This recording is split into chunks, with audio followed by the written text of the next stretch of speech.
Hello everyone. तो आज आप लोगों का इंग्लिश का एग्ज़ाम है। इसके लिए आप लोगों को सबसे पहले ऑल दी बेस्ट। ठीक है ना।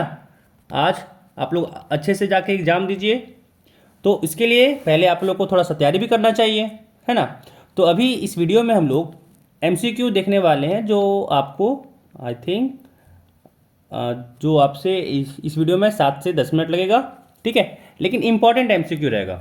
जो भी आपका यहाँ पे देखिएगा वो आपके इंपॉर्टेंट एमसीक्यू रहेगा, खासकर जो आपका चैप्टर से आता है, मतलब इन द सेंस कि आपका जो बुक से आता है। ठीक है। तो जो भी आपका बुक से आता है उसका क्वेश्चन यहाँ पे थोड़ा इंपॉर्टेंट है, तो वहाँ पे देखते हुए चलना है। 10 मिनट की बात है, जल्दी से देख लीजिए, निपटा लीजिए इस वीडियो को, एंड फिर आप लोग एग्जाम देने के लिए चले जाइए। ठीक है। ये क्वेश्चन इंपॉर्टेंट रहने वाला है, बाकी सब तो आप पढ़ ही रहे हैं, है ना। ये 10 मिनट 5 मिनट जो भी है आपके पास, जल्दी से फटाफट देख लीजिए, एंड अपने दोस्तों के साथ भी शेयर कर दीजिए ताकि वो भी देख सकें, है ना। और दूसरी बात कि अगर आप चैनल पर नए हैं तो चैनल को सब्सक्राइब भी कर लीजिए। चलिए चलते हैं क्वेश्चन पे।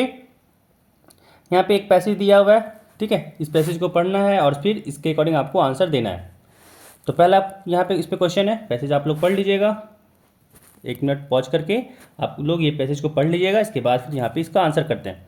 तो देखिए पहला क्वेश्चन यहाँ पे कह रहा है कि दिस पैसेज इज अबाउट, है ना, कि ये पैसेज किसके बारे में है। तो ये दूसरा नंबर हो जाएगा कल्पना चावला। तो कल्पना चावला के बारे में सबको तो पता ही होगा, कल्पना चावला कौन थी, है ना। चलिए अगला, कि Karnal is a small town in, तो ये हरियाणा हो जाएगा, टू का भी ए हो जाएगा, हरियाणा। अगला सवाल देखिए, कह रहा है कि सी बिकेम एन एस्ट्रोनॉट इन, है ना।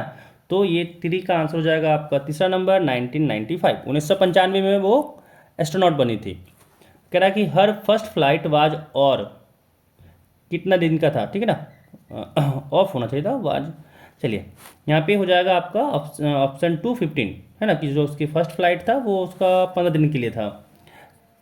चलिए अगला सवाल देखिए। अगला सवाल कह रहा है कि astronaut is a person who, इसका पहला नंबर हो जाएगा ट्रेवल्स इन स्पेस, है ना, जो स्पेस में ट्रेवल करती है या फिर करता है, जो भी हो सकता है। चलिए यहाँ पे फिर से अगेन एक पैसेज दिया हुआ है जिसको आपको पढ़ना है, और उसके अकॉर्डिंग आपको फिर से यहाँ पे क्वेश्चन मिलेगा जो आपको आंसर करना है। ठीक है। चलिए यहाँ पे क्वेश्चन देखिए, कह रहा है कि choose the most suitable title for the given passage. ठीक है। तो यहाँ पे पैसेज आप लोग 1 मिनट पॉज करके पहले पढ़ लीजिए, है ना, फिर आप लोग इसका पैसेज खुद से यहाँ पे ऑप्शन से देख करके मैच करवाइएगा, है ना। तो यहाँ पे हो जाएगा प्लास्टिक पॉल्यूशन।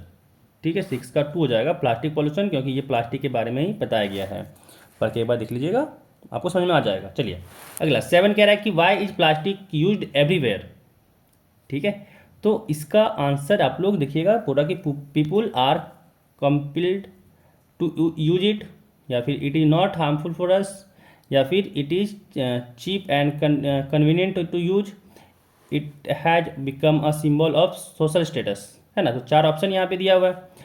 चारों ऑप्शन में से आपके लिए क्या, आपको क्या लगता है कि क्या आंसर हो सकता है, कमेंट जल्दी से कीजिएगा, है ना। देखते हैं कि आप लोग क्या इसके बारे में सोचते हैं। चलिए बताते हैं आंसर क्या हो जाएगा। 7 का जो आपका आंसर होगा वो तीसरा नंबर होगा, it is cheap and convenient to use. ठीक है। क्योंकि जो प्लास्टिक है वो हर जगह इसलिए यूज होता है क्योंकि वो काफ़ी सस्ता होता है और कन्वीनियंट होता है ना, जल्दी से टूटता भी नहीं है। बट यहाँ पे प्लास्टिक का अगर थैला की बात करें तो भाई बहुत जल्दी टूट जाता है ना। इसी का आंसर। चलिए अगला देखिए। अगला यहाँ पे कह रहा है कि प्लास्टिक इज हार्मफुल फॉर, है ना, पीपल प्लांट्स एनिमल, सबके लिए हार्मफुल है, इसलिए इसका ऑप्शन 4 हो जाएगा, ऑल ऑफ दीज। ठीक है, यहाँ पे ऑल ऑफ दीज हो जाएगा। चलिए अगला सवाल कह रहा है कि what should we be aware of according to the passage. ठीक है। तो 9 का आंसर आपका हो जाएगा 4, the bad effect of using plastics. ठीक है, the bad effects of using plastic, भाई प्लास्टिक के क्या बैड इफेक्ट है वो। अगला सवाल कह रहा है कि the opposite of harmless is, इसका हो जाएगा दूसरा नंबर, हार्मफुल। ठीक है, हार्मलेस का उल्टा हो जाएगा हार्मफुल। चलिए अगला। अगला यहाँ पे ग्रामर से आप क्वेश्चन आपका स्टार्ट हो रहा है, कह रहा है कि are you writing a letter, this sentence is in. ठीक है। तो ये सेंटेंस आपको दिख रहा होगा कि भाई ये तो आपका यहाँ पे कंटिन्यूअस है। देखिए यहाँ पे सब जैसे ही राइटिंग लगा ये कंटिन्यूअस हो गया। ठीक है। और यहाँ पे आपका आर लगा हुआ है तो ये तो प्रेजेंट परफेक्ट हो जाएगा, साथ में कंटिन्यूअस है क्योंकि दिख रहा है यहाँ पे आर लगा हुआ है, तो आर का तो प्रेजेंट के लिए बात होता है, और साथ में आर पहले है तो ये हो जाएगा प्रेजेंट परफेक्ट कंटिन्यूअस टेंस। ठीक है। तो यहाँ पे 11 का तीसरा हो जाएगा प्रेजेंट परफेक्ट कंटिन्यूअस। ठीक है। चलिए अगला। अगला सवाल यहाँ कह रहा है कि सी ऑलवेज है ना, सी ऑलवेज, यहाँ पे फिर डैश है द ट्रूथ। तो इसका आंसर हो जाएगा आपका, यहाँ पे हो जाएगा इसका आंसर 12 नंबर का आपका आंसर हो जाएगा यहाँ पे 4 नंबर स्पीक्स, है ना, सी ऑलवेज स्पीक्स द ट्रूथ। अगला कह रहा है यहाँ पे कि दे, फिर स्पेस दिया हुआ डांस वेल, है ना। तो 13 का आपका आंसर हो जाएगा, 13 का आपका जो आंसर है वो हो जाएगा 1 number, they can dance well, है ना। तो यहाँ पे काम करना है इसलिए कैन लगेगा। चलिए अगला सवाल देखिए। अगला कह रहे हैं यहाँ पे 14 में कि स्पेस दिया हुआ God have mercy on you. 2-3 bar video में बता चुके हैं हम भाई पिछले कि ये क्वेश्चन काफ़ी इंपॉर्टेंट है, बहुत बार पूछा गया इस क्वेश्चन को, ठीक है। तो इसका आंसर हो जाएगा चौथा number may God have mercy on you. चलिए अगला सवाल देखिए। कह रहा है कि सी ऑट, फिर स्पेस दिया हुआ हर पेरेंट्स, ठीक है ना, हर पेरेंट्स। तो यहाँ पे क्या हो जाएगा, ये हो जाएगा टू अवे, ठीक है ना, वो अपने पेरेंट्स के बाद जो है वो पूरा आज्ञा मानती है, ठीक है। चलिए अगला 16 नंबर, 16 हो जाएगा यहाँ पे। क्या रखे स्पेस दिया हुआ है यहाँ पे, कह रहा है इज इंजरियस टू हेल्थ, है ना। तो ये तो भाई जगह जगह पढ़ते होंगे आप लोग कि smoking is injurious to health, ठीक है ना, स्मोकिंग नहीं करना चाहिए इसीलिए। अगला सवाल कह रहा है कि passive voice of boys are playing football is. ध्यान रखिएगा यहाँ पे आईएनजी लगा हुआ है, ठीक है। तो आईएनजी के लिए जो आपका पैसिव वॉइस यूज होता है वो यूज होता है बीइंग। ध्यान रखिएगा कि भाई आईएनजी के लिए यूज होता है बीइंग, है ना। तो ऐसे ही दिख जाएगा भाई कि ऑप्शन 3 होना चाहिए, बट आगे भी और देखने मिला लीजिएगा कि football is being played by boys, ये हो जाएगा इसका पैसिव वॉइस, ठीक है। चलिए अगला कह रहा है कि आई डोंट नो, फिर स्पेस है सी इज क्राइंग, ठीक है ना, कि I don't know why she is crying. समझ में आ रहा है भाई, सेंटेंस भी मैच हो रहा है ना। एक आपका बोला था ना कि भाई अगर नहीं समझ में आ रहा है तो एक ऐसे ट्रायल आप लोग ले सकते हैं कि क्या सुनने में कूल लग रहा है। देखिए ये तो हमेशा ये ट्रिक काम नहीं करेगा, बट ये ट्राई कर सकते हैं आप लोग कि क्या आपको सुनने में कूल लग रहा है, मतलब जो आपको कूल इन द सेंस कि भाई क्या आपको सुनने में अच्छा लग रहा है। कि I don't know what she is crying, अजीब सा नहीं फील हो रहा है ना, बट सुनिए I don't know why she is crying, कितना अच्छा लग रहा है, ठीक है ना। तो जो कानों को अच्छा लगे, कभी कभी ये भी ट्रिक लगा सकते हैं आप लोग कि भाई क्या सही है क्या नहीं सही है। चलिए अगला कह रहा है यहाँ पे कि कैन यू टेल मी, फिर स्पेस है विल टीच अस इंग्लिश, ठीक है। तो 19 का हो जाएगा 4। तो हम यहाँ भी सेम काम लगा सकते हैं, can you tell me who will teach us English, है ना, कि क्या आप बता सकती हैं हम लोग को कि कौन जो है जो हम लोग को इंग्लिश पढ़ाएगा। चलिए अगला कह रहा है कि in direct speech of he said I am fine, ठीक है। इसका आंसर हो जाएगा चौथा नंबर कि he said that he was fine, ठीक है। यहाँ पे लगा हुआ ही सेड, ठीक है, वो पहले की बात है, उसने कहा कि वह सही है, वो पहले की बात है, ठीक है ना। तो 20 का यहाँ पे 4 नंबर हो जाएगा। चलिए अगला सवाल देखिए।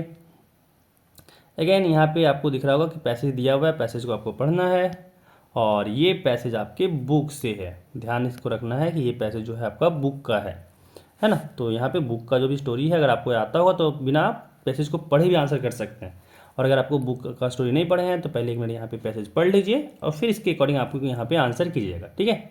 चलिए चलते हैं क्वेश्चन पे। कह रहा है यहाँ पे कि हु रीड द लेटर, ठीक है। तो यहाँ पे हो जाएगा आपका पोस्ट मास्टर। दूसरा नंबर, ये भी क्वेश्चन को टिक लगा चुके हैं हम भाई कि ये भी इंपॉर्टेंट है, बहुत बार पूछा गया है इस क्वेश्चन को। चलिए अगला सवाल देते हैं। अगला कह रहा है यहाँ पे कि who is in the passage I, यहाँ पे हु इज आई होगा, आई यहाँ पे आई छूट गया है, या फिर ही ऐसे कुछ होगा वर्ड। एक सेकंड देख लेते हैं कौन सा वर्ड यूज किया है यहाँ पे, आई, है ना, आई आस्क्ड फॉर, हाँ यहाँ पे आई होगा। चलिए ठीक है, तो यहाँ पे कह रहा है who is I in the passage, ठीक है। तो 22 का आपको आंसर हो जाएगा 1 लेंचो। चलिए अगला सवाल कह रहा है कि how much money did Lencho receive, कि भाई लेंचो जो था उसको कितना पैसा मिला। जिसका आंसर हो जाएगा आपको दूसरा नंबर 70 पैसोस, है ना। ये भी क्वेश्चन में बहुत बार हम स्टार्ट लगवा चुके हैं। चलिए अगला सवाल देखिए। अगला सवाल कह रहा है कि find a word from the passage which means dishonest person, है ना। तो इसका आंसर हो जाएगा 4 नंबर क्रूक्स। क्रूक्स का मतलब ही होता है डिसऑनेस्ट पर्सन। चलिए अगला सवाल देख लीजिए। अब कह रहा है चूज द करेक्ट ऑप्शंस, ठीक है। कह रहा है ये आपके बुक से हैं, ध्यान रखिएगा। अब आपका बुक वाला सेक्शन स्टार्ट होता है। कह रहा है कि what comes more naturally to human heart, है ना, अकॉर्डिंग टू मंडेला, है ना। तो 25 का आंसर आपका हो जाएगा 2 नंबर की लव। चलिए अगला सवाल कह रहा है कि in which subject was Annie not sure of passing, है ना, कि एनी को कौन सा सब्जेक्ट के लिए श्योर था कि भाई वो पास नहीं करेगी, है ना, कि भाई पास होगी नहीं होगी वो श्योर नहीं था। तो इसका आंसर हो जाएगा 3 मैथ्स, क्योंकि उसको मैथ्स से डर था। चलिए अगला सवाल कह रहा है कि the lesson his first flight is about, है ना, तो सीगल, ध्यान रखिएगा इसका दूसरा नंबर सीगल। चलिए अगला सवाल कह रहा है कि विच कंट्रोल स्टेशन, ठीक है ना, which control station did the pilot contact on his way, ठीक है, तो 28 का हो जाएगा टू पेरिस। चलिए अगला सवाल देखिए, यहाँ पे अगेन एक्सट्रैक्ट दिया हुआ है जिसको पढ़ना है आपको, मतलब पोएम में का छोटा सा पार्ट दिया हुआ है जिसको पढ़ना है और फिर आपको यहाँ पे इसका आंसर करना है, ठीक है। चलिए करते हैं इसका आंसर। क्या कह रहा है कि who was written these lines, मतलब ऑथर कौन है, सिंपल सा पूछना चाह रहा था कि जो कहानी यहाँ पे लिखा, जो यहाँ पे पोइट का क्या कहते हैं पोइट्री का जो पार्ट लिया हुआ पोइट को लिखा कौन है ना, उसका पोइट्री को लिखा कौन है, ठीक है, वो पोइट कौन है।